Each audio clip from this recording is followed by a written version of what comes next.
have the pleasure of introducing Mrs. Nirupama Rao. A few lines about her. Mrs. Nirupama Menon is a retired Indian diplomat, foreign secretary and ambassador. She joined the Indian Foreign Services in 1973. During her 4-decade-long diplomatic career, she held several important assignments. She was India's first women spokesperson in the Ministry of External Affairs, New Delhi, and the first women High Commissioner to Sri Lanka, and the first Indian women ambassador to the People's Republic of China. She served as India's Foreign Secretary from 2009 to 2011, and India's ambassador to the United States for 2 years from 2011 to 2013. On her retirement from active diplomatic service, Ambassador Rao entered the world of academics. She was appointed as Meera and Vikram Gandhi Fellow at the India Initiative as Brown University in Providence, Rhode Island. Mrs. Rao has continued to pursue her academic interests and has taught an undergraduate seminar at Brown University titled as India in the World. Ambassador Rao holds an honorary Doctor of Letters degree from Pondicherry University in India. In November 2014, the Jawaharlal Nehru Memorial Fund, New Delhi, announced the grant of the prestigious Jawaharlal Nehru Fellowship to Ambassador Rao. The fellowship will enable her to work on the completion of her book project on India-China relationships. Today she is going to talk to us about India's place on global stage. I present to you Ambassador Nirupama Rao. Thank you very much for those words of introduction, and a very good afternoon to all Rotarians present here, including the distinguished members on the stage. When I was invited to speak before you today, I was asked to address the audience about India's role on the global stage. And I could not but be alert to the few remarks before I came on stage before you, when the concept of service was discussed. And we as public servants, whether we belong to the foreign service or whether we serve other wings and arms of government, are really here to serve the people. And I always remember the words that are emblazoned over the Vidhan Sauda in Bangalore, saying, "Government's work is God's work." As a woman diplomat and member of the Indian Foreign Service, when I look back on my career, I realize the long distances that we as women have had to traverse in order to scale the heights of whatever profession we may follow. Similarly, in the Indian Foreign Service, women were inducted, it is true, into the field of Indian diplomacy almost at the time of independence, when the civil services were restructured, when the Indian civil service era was over, and the Indian Foreign Service, the Indian Administrative Service, and other services were set up. And women, it is true, were recruited into these services at that time. But with particular reference to the Foreign Service, I must tell you that in those early years, women, when they joined the service, had to be unmarried, and they had to leave the service when they got married. So that was the condition that was imposed on them. And you will all agree that that put a great barrier to their ascendancy in the profession, and also the services of very talented women were lost to the nation as a result. That requirement was done away with a few years later, but even at the time that I applied to join the Foreign Service, when I filled in the form of the Union Public Service Commission, when I indicated my preference for the Foreign Service, I also had to certify that I was unmarried, which I was at that time. A few years later, as I said, that requirement was done away with, but the progression of women was also quite slow. And if you recall, in the year 1978-79, there was the famous case of Ambassador C.B. Muthamma, who was from Karnataka, versus the Union of India. And what was the case about? The case was essentially that she had not been promoted to the level of secretary in the Ministry of External Affairs, secretary to the Government of India in the Ministry of External Affairs. And she quite rightfully and legitimately felt that this was a discrimination, and she had gone to the Supreme Court in that connection. The government, of course, while the case was being heard, changed its position and gave her the promotion. So the case was withdrawn. But I still remember Justice Krishna Iyer, who was dealing with the case, his comments on the matter, saying that while he dismissed the petition, he did not dismiss the problem. So the problem was certainly there. And so it has been a long journey, and I must say that for people of my generation, we are extremely beholden, and we owe a great debt of gratitude to pioneers like Ambassador Muthama, a true diplomat, a great professional, and an outstanding daughter of Karnataka also. So I just wanted to remember her services before speaking before you. Now, when you come to foreign policy, a lot of people think foreign policy is a very, rarefied topic, and it's not something that may really affect the lives of people in the country. But I want to say that foreign policy is very much a product of internal policy, of the domestic equilibrium in a country, of the state of our economy, of the conditions facing our people, about the pace of our development, about peace on our borders, which is very connected to internal stability in the country also. So you cannot disengage or differentiate foreign policy from the larger ambit of the policy of any government. And in this connection, when we speak about India and its foreign policy, I recall the words of the British statesman Viscount Palmerston, describing British foreign policy in the 19th century, but which I think applies to the foreign policy of all countries all over the world today. And let me quote what he said. He said, "We have no eternal allies and we have no perpetual enemies. Our interests are eternal and perpetual, and those interests it is our duty to follow." And I think that just about sums up any country's transaction of its foreign policy. And what is our strategy? What is India's policy when it looks at the rest of the world? Essentially, it is to harness our energies, of which we have a considerable resource, whether it is political resources, economic resources, military resources, or demographic resources, to attain the position of what we would like to see for ourselves, that is to be a leading global power. And that is the stated aim of our government, especially under the leadership of Prime Minister Modi. Now, the path to success of this strategy will really depend on India making the right alignments in its foreign policy, strengthening and accelerating our economic growth, because it is only inclusive economic growth that can lift our people out of poverty. Yes, we would like to enhance greater globalization. I know there's a huge debate going on, particularly in the United States and in Europe, about the benefits of globalization or the downside. But as far as we are concerned, I think we have been beneficiaries of globalization, especially since we liberalized our economy from 1991 onwards. We would like to see foreign investment. We would like to see flows of capital, of technology. We would like to create the best regulatory environment that ensures this.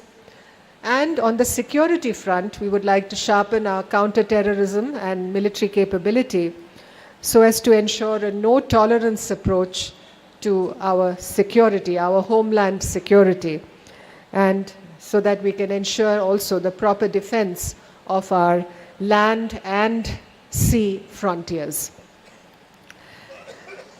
Now, when you talk of the key elements of what a country's grand strategy should be, I would list three, and I recall Dr. K. Subramaniam in this regard. You must talk of security, you must talk of good governance, and you must talk of development.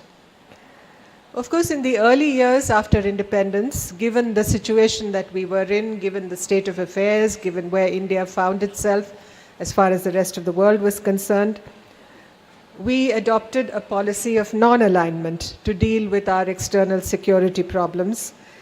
And when it came to governance, of course, we have always been guided by the Indian Constitution. And when it comes to development strategy, in the early years, of course, we had a partly planned development strategy. But as the years went by, and particularly after we opened the economy and liberalized the economic structure of government and the country, our paths, in a sense, amplified themselves, and we were much more integrated with the rest of the world.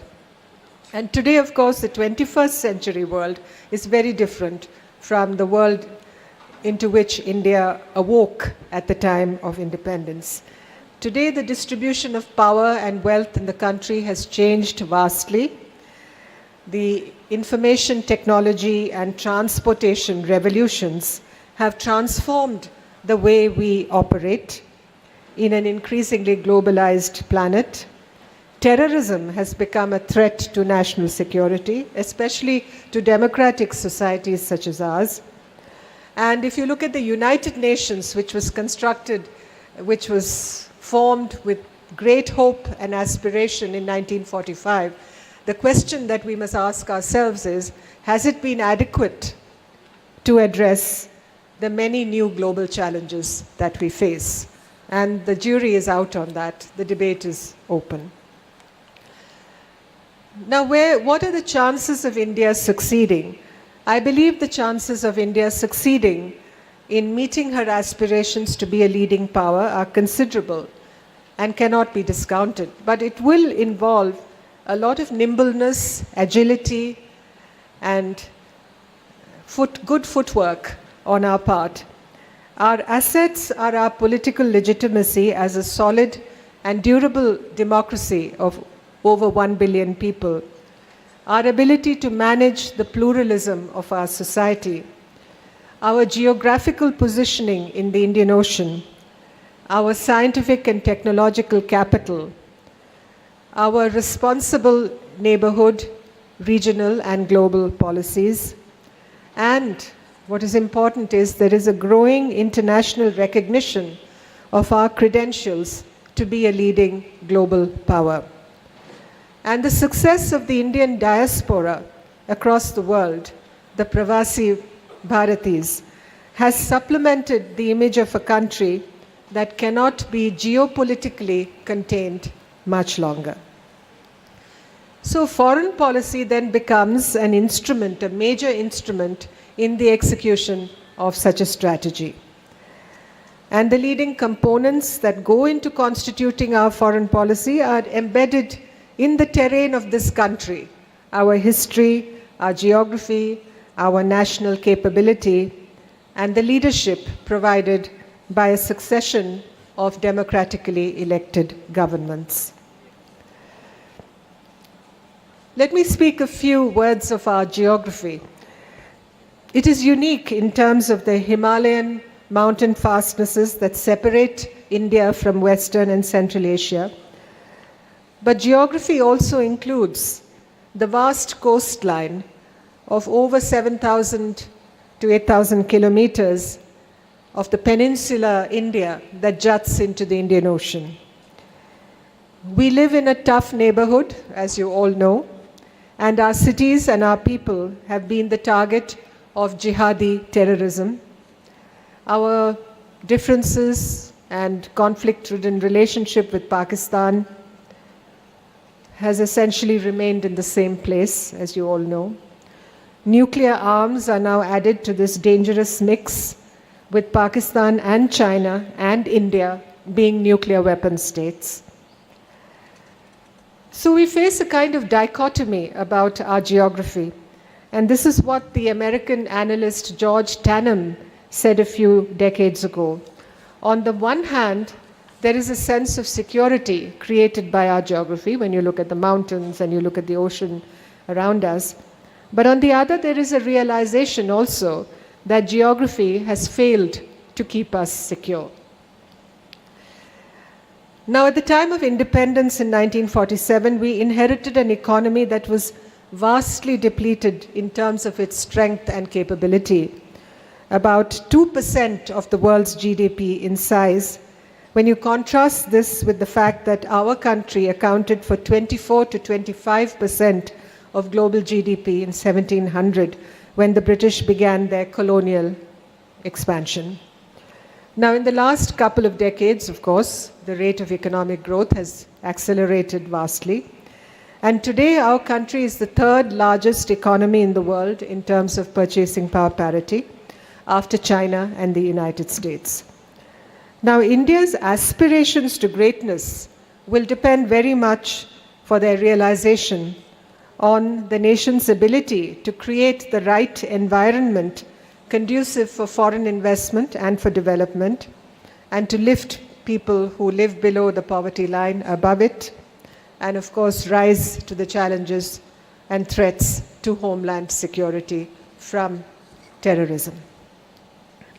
Our national identity, which is the triumph of unity over diversity, was in many ways defined and cast by leaders like Mahatma Gandhi and Jawaharlal Nehru, stalwarts of the freedom movement against the British. Now, that generation of leadership also generated a global impact.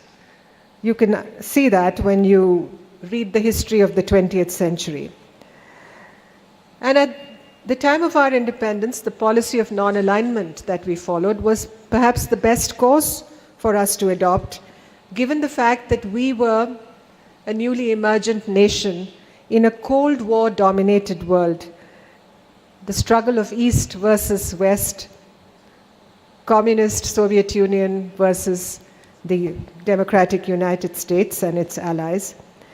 And non-alignment was the best course for India to follow in order to defend our interests, both strategic and economic, on the global stage. Now, under the Prime Ministership of Indira Gandhi, we were compelled to seek a treaty relationship with the erstwhile Soviet Union during the 1971 Bangladesh, or at that time East Pakistan crisis, which led to the birth of Bangladesh, in the face of both the United States and China, both casting their support for Pakistan. And that was an example of how India was prepared to deploy policies that signified a dilution of non-alignment in the face of threats to our internal stability, including the presence of 10 million refugees from East Pakistan on our soil, and in order to consolidate our national security. Now, turning to the present, when you look at the international global outlook on India today, particularly on our leadership, Prime Minister Modi has been cast in the mold of a leader who desires to make India less risk-averse and more proactive rather than reactive in the advancement of regional and global interests. It may be still premature to judge the achievements of this government, but certainly I would say that Prime Minister Modi has made an impressive debut on the global scene with a self-confident brand of assertive diplomacy, both in India's neighborhood, including China, and in relations with the United States. Of course, we will have to see how, with the advent of the Trump administration in the United States, what the course of the relationship of the world, not just India, with the United States will be. Because President Trump has yet to outline what his outlook on the rest of the world is. I mean, I'm not talking of ad hoc decisions that he may make from day to day, but I'm talking of a larger delineation of American strategy to the rest of the world. And I think we still await that. And I hope it will not be too long in coming, because we can then calibrate our responses accordingly. But I think in the advancement of India's grand strategy, the following relationships will be key. India-Pakistan, of course, India-China, India-Russia, important. I don't think the relationship with Russia should fall off the map. And India-United States, of course. The United States as the sole superpower, as some people say, although China seems to be playing a game of catch-up, and Russia refuses to be taken off, as I said, the map. The first two relationships, that's with Pakistan and with China, concern threats to territorial sovereignty, to our national integrity. And of course, with China, I think the race we will always be contrasted with China as to which model of development, which political system is more successful. And the relationship with the United States is, of course, centered very much in our own emphasis, although we are sister democracies, but our own emphasis on the independence of action and decision making. We would still like to be seen as independent and not to be seen in a, what is conventionally called an alliance relationship.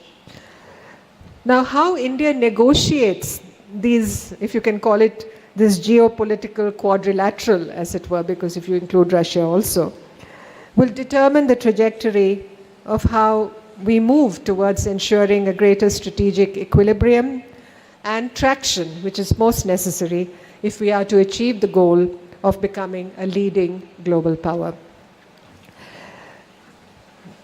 The government of India today says its strategy for India in the world is to ensure stronger economic growth, greater connectivity, closer integration, and deeper harmony both in India's neighborhood and the world.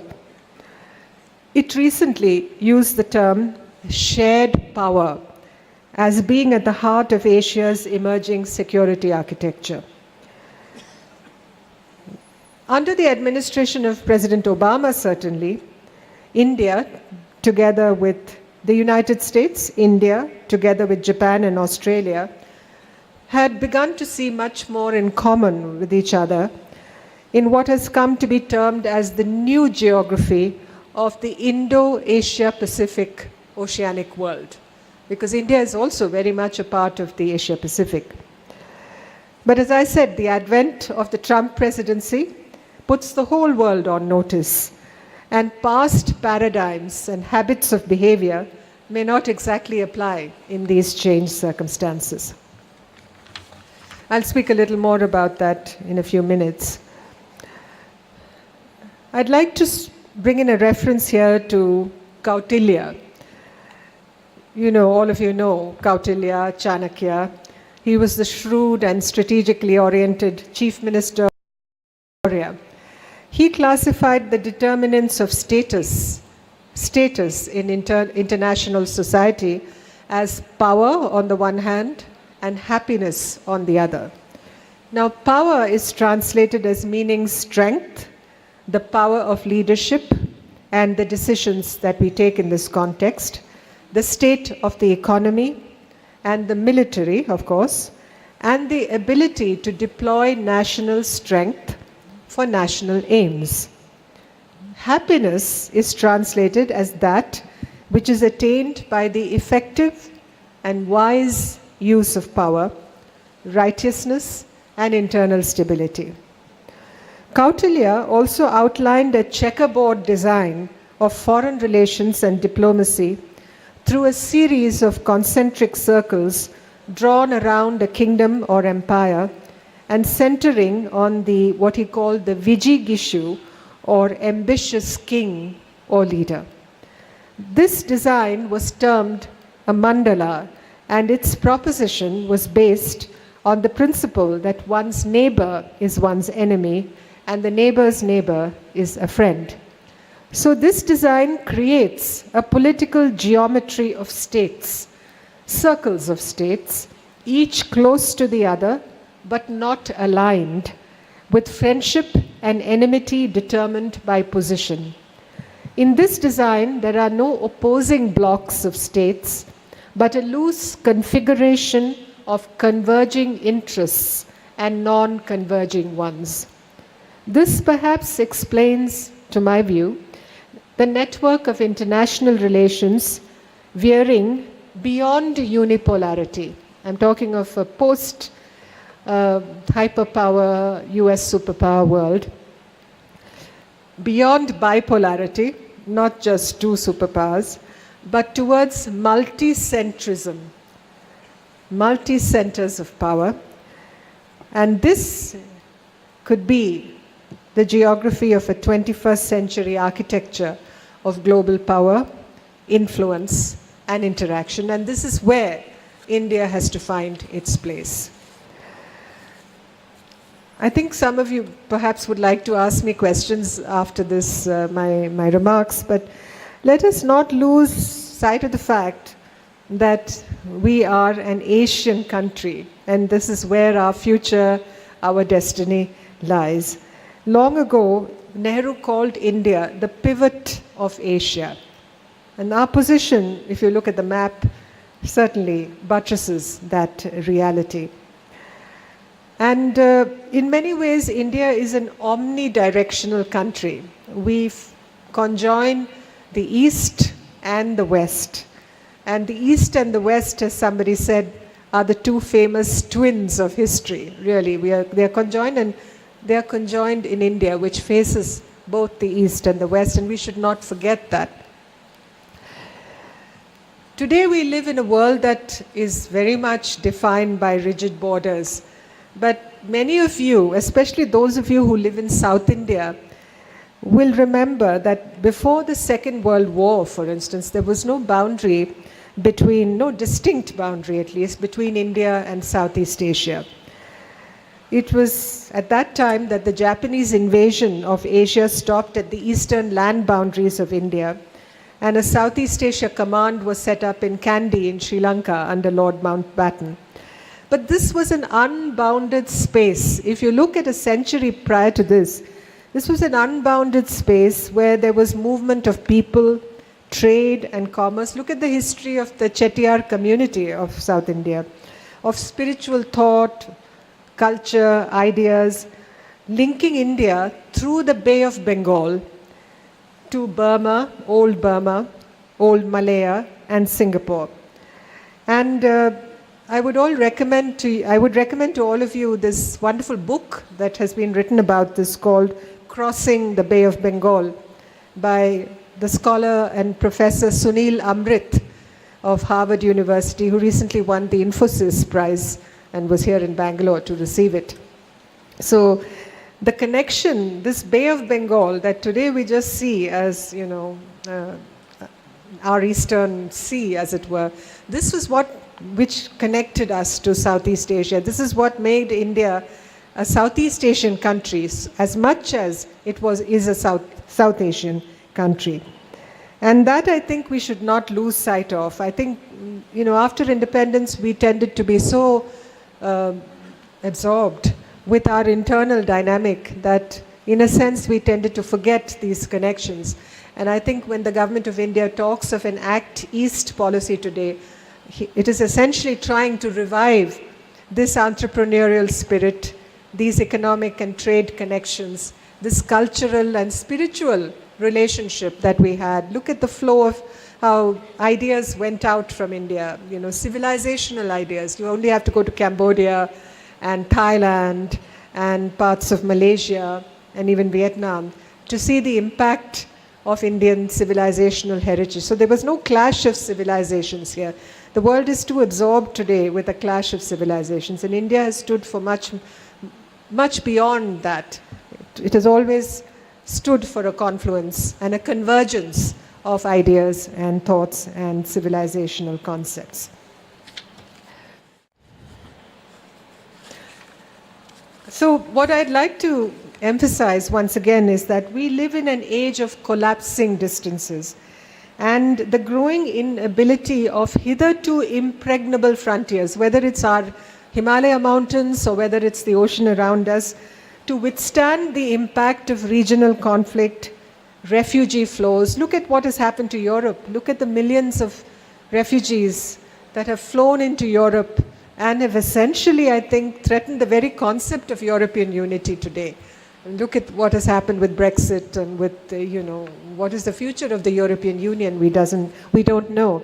So everything is so open to challenge and to change in today's world. And that is something we have to grasp. We cannot afford to be complacent about it. Look at the threat of environmental pollution, degradation, natural disasters, the interconnected state of global finance. Look at the collapse of 2008, for instance. It's very close to us. And the life and economy transforming impact of new technologies, particularly digital technologies, when it comes to manufacturing, when it comes to job creation, when it comes to communication. All our conventional beliefs and ideas about the world are being redefined. So it is in many ways a multiplex world. Think of a multiplex cinema house. It's like that. Each door you open gives you a vista, a prospect of something new and different. And this applies equally to Asia as it does to the rest of the world.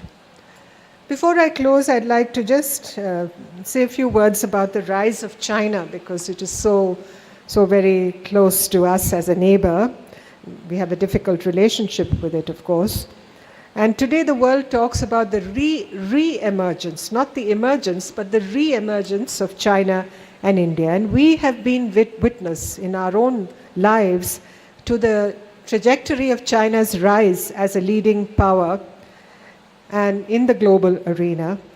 And although there are still valid questions about what China's destiny will be, what the future will bring, but that need not offer consolation for India. Let us not be complacent about the uncertainty about China's future, because we have distances to cover in our development agenda, our economic rise, although our economic growth rate today is inching ahead of China's and is the highest among the major world economies.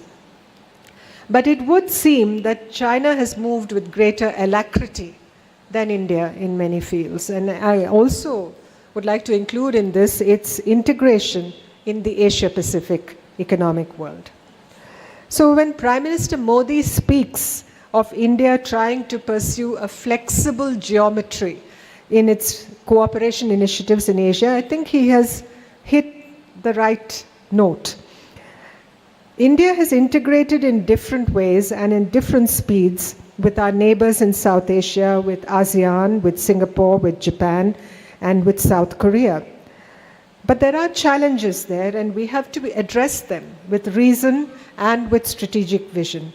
Our special place in Asia cannot be denied, but in order to ensure the continuation of that place, we have to be prepared for greater regional integration, better connectivity, consolidating our national development, more liberalization, infrastructure creation, because that is what brings connectivity, and the ease of doing business. People must flock to our doors because it's an easy, non-complicated place for doing business. But understand, all of you, us as Indians, that our country, India, the identity of our country is not built just on the union of states, which of course is what creates the union of India, but that we have a multi-regional presence. I spoke of East and West being conjoined and that India being omnidirectional. Because if you see from the Andaman Islands, for instance, Malaysia is closer to the Andaman Islands than the southeastern coast of India. It is so close. And northeastern India, if you take the northeast of India, I think we must pay far greater attention to the northeast of India. From the viewpoint of ethnicity, language, historical connectivity, it is naturally linked to Southeast Asia. So in my mind, Southeast Asia really begins in Northeast India. And our northeastern states must become very, very important players in this Act East policy of ours, and that is happening. Government is sensitive to that point.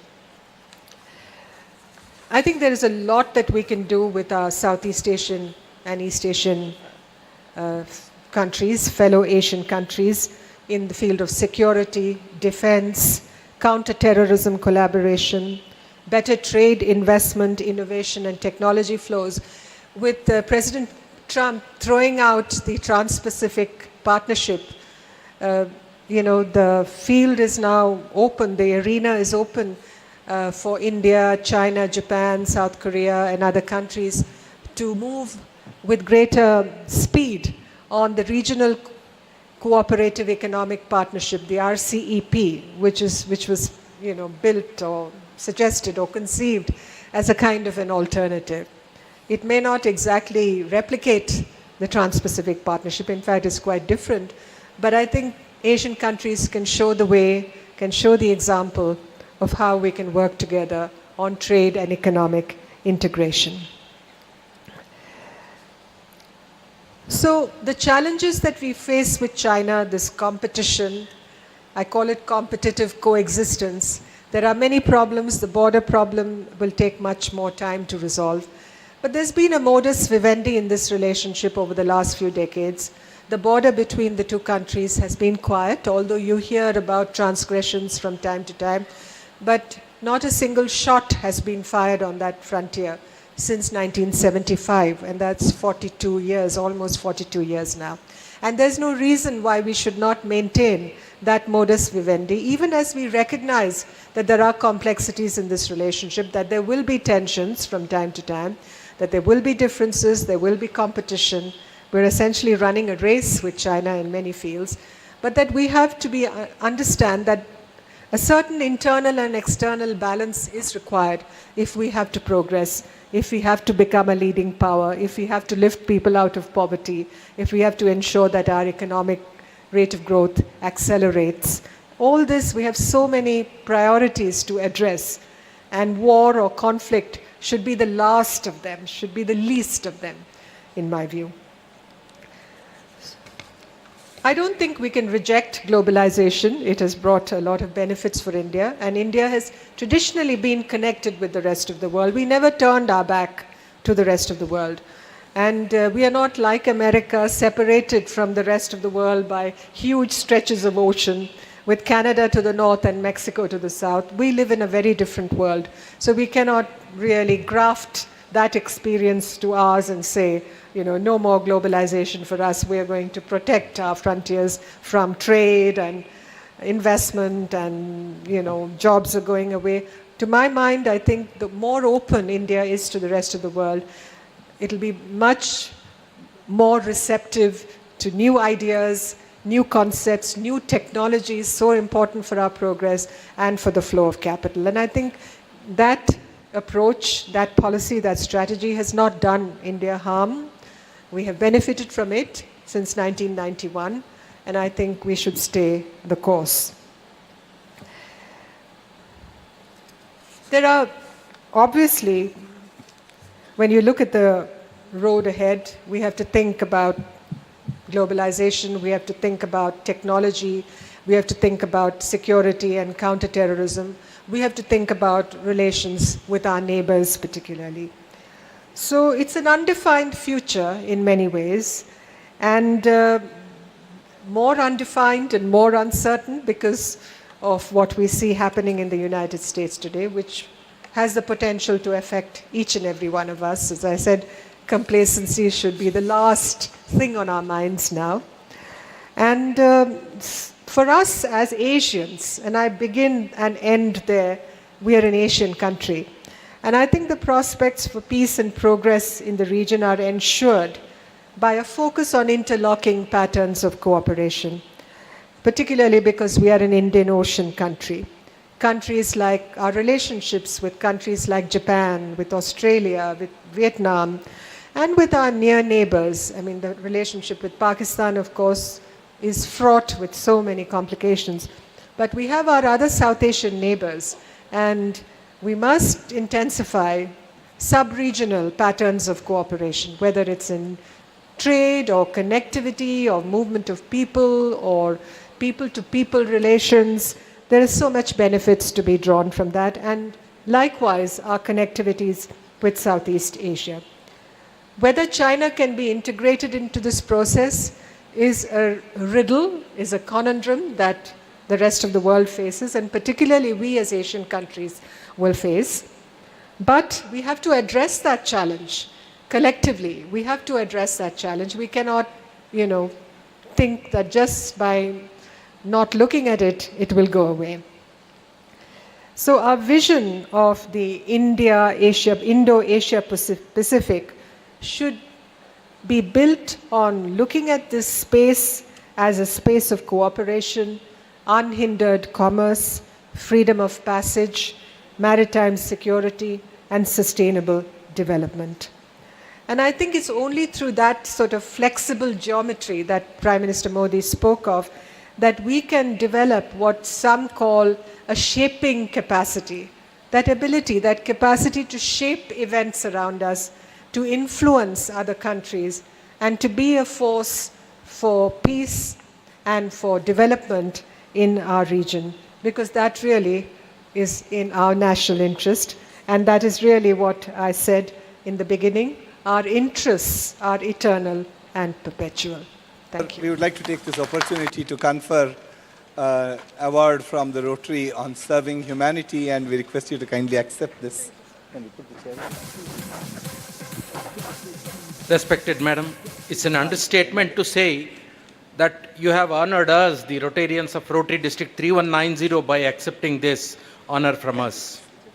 Serving Humanity Award, seeing beyond self is the path that leads to great achievements, and this is the path which always fosters hope and confidence for others. Srimati Dr. Nirupama Rao, true to this saying, we find in you an individual who has shown to the world that by untiring dedication, extraordinary efforts, commitment to work, and by seeing beyond self, community at large can be empowered through their chosen vocation, and that in truth is a great service. Your career in serving the external affairs of this country for more than 3 decades started with your posting of being the ambassador in the Indian Embassy at Austria, and your further specialization in India's relations with China brought you more recognition. Your ability to handle the complicated issues of external affairs and the people management skills saw you serving in a number of Indian embassies around the world, including Washington, Moscow, Peru, and Bolivia. It is heartening to note that your hard and untiring work of evacuating despaired Indians from Libya at the time of Libya crisis was well recognized by both media and the Government of India. Your attitude, tenacity, and work ethics and passion to succeed make you a role model for both men and women in world and India. Your career journey provides evidence that hard work and intelligence do not go unnoticed, and each one, irrespective of their chosen profession, can excel while empowering the people around. We, the Rotarians of Rotary District 3190, consider it a great privilege to recognize your service in conducting the external affairs of this country and confer this, the Serving Humanity Award, on Saturday, the 4th February 2017, during the 40th District Conference, signed by Rotarian H.R. Ananth, District Governor 2016-17.